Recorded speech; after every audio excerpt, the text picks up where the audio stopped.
আগে যারা ডিএ কোর্টে অর্ডার হয়েছে তাদেরকে দিয়ে দিন। 4,000 না 8,000 কোটি টাকা উনি যে বলছেন বাজেট করছেন, এই বাজেটের টাকা আসবে কোথা থেকে? কোথা থেকে টাকা দেবেন? সব তো পুকুর ভরাট করিয়ে দিয়েছেন, টাকা তো নিয়ে গেছেন। আরে নিজের পকেট থেকে দিন না। 15 লাখ টাকা করে উনি বুথে বুথে টাকা দেবেন। আরে রাস্তাঘাট গুলো বানান, পরিষ্কার পরিচ্ছন্ন করান। যদি কেন্দ্র সরকার টাকা না দেয়, পরিষ্কার পরিচ্ছন্ন হবে না বাংলায়। না কোনো সিওরেজ লাইন ঠিক হবে, না কোনো সিওরেজ নতুন হবে, না গঙ্গা ওই জল কল যাবে বাড়ি বাড়িতে। এখন উনার লোকেরা বাড়িতে কল দেওয়ার জন্য পয়সা নেয়। আজকে মিউটেশন হয় না, আজকে আপনার হয় না, প্ল্যান স্যাংশন হয় না। উনি পাড়ায় সমাধান করছেন। পাড়ায় সমাধান করলে জুতো পেটা করবে পশ্চিমবাংলা মানুষ ওনার পাড়ায় গিয়ে।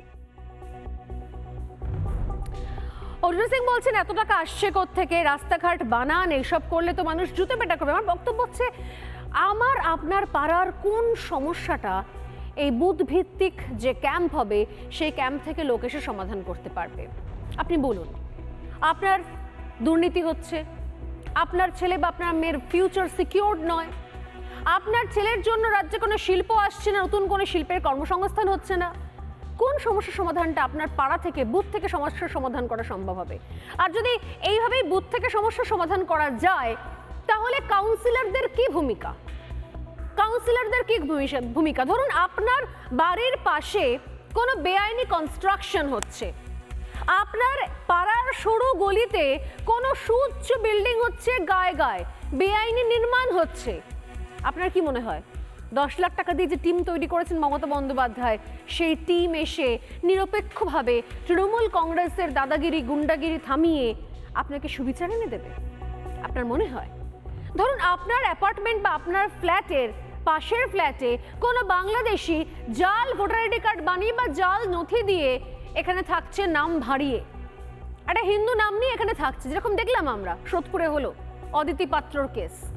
সেরকম যদি হয় তাহলে আপনার কি মনে হয় আপনার পাড়ায় এই যে আপনার পাড়ার আপনার সমস্যা, আপনার পাড়ার সমস্যার সমাধান, সেগুলো এখন এই যে ক্যাম্প তৈরি হচ্ছে বুথ ভিত্তিক ক্যাম্প, যারা 10 লক্ষ টাকা পাচ্ছে তারা এসে সমস্যার সমাধান করবে? তারা এসে বলবে যে না না দিদি সাবধান হয়ে যান, এটা কিন্তু পাশে বাংলাদেশি রোহিঙ্গা আছে? আপনার মনে হয় সেগুলো কোন কাজটা করবে? আপনার বাড়ির সামনে রাস্তা, আপনার বাড়ির কোনো জল কলের সমস্যা, কোনো বেআইনি নির্মাণ আপনার বাড়ির পাশে, সেগুলোকে সলিউশন করে দেবে, সলভ করবে, সেই সমস্ত সমাধান করতে পারবে এই পাড়াভিত্তিক এই ক্যাম্প? ভেবে দেখুন তো আদৌ করতে পারবে কি না। নাকি বিভিন্ন ধরনের অস্থিরতা যখন তৈরি হবে, যখন মমতা বন্দ্যোপাধ্যায় বলবেন যে অমুক লোক রাস্তায় নেমে যাবে, তমুক লোক রাস্তায় নেমে যাবে, বিভিন্ন জায়গাতে রাস্তার মোড়ে বিসর্জনকে কেন্দ্র করে রণক্ষেত্র পরিবেশ পরিস্থিতি তৈরি হয়ে যাবে, তখন এই বুথভিত্তিক ক্যাম্পের লোকজনেরা এসে পরিস্থিতি সামাল দেবে তো? যেখানে পুলিশ দাঁড়িয়ে থাকে নীরব দর্শক হয়ে, পুলিশ দাঁড়িয়ে দাঁড়িয়ে দেখে, চলে যান না ধুলিয়ান শামশেরগঞ্জ, আরে বুথ তো ওখানেও ছিল, ওখানেও আছে।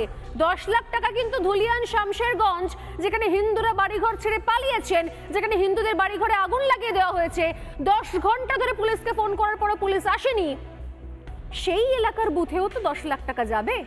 আপনার কি মনে হয় এরপর যদি রাতের অন্ধকারে এরকম কোনো অস্থির পরিস্থিতি তৈরি হয় নির্বাচনের আগে, যদি সেখানেও কেউ একটা দলের উপর অ্যাটাক করে, নির্দিষ্ট কারোর উপর অ্যাটাক করে, তাহলে এই বুথ ভিত্তিক দায়িত্ব যারা নিয়েছেন তারা এসে বুক চিতিয়ে আগলে দাঁড়াবেন? আপনাদের মনে হয়?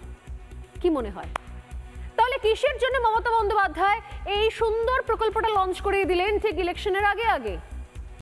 নানা ধরনের কন্টেন্ট দেখার জন্য লাইক করুন, শেয়ার করুন আমাদের ফেসবুক পেজ, সাবস্ক্রাইব করুন আমাদের ইউটিউব চ্যানেল।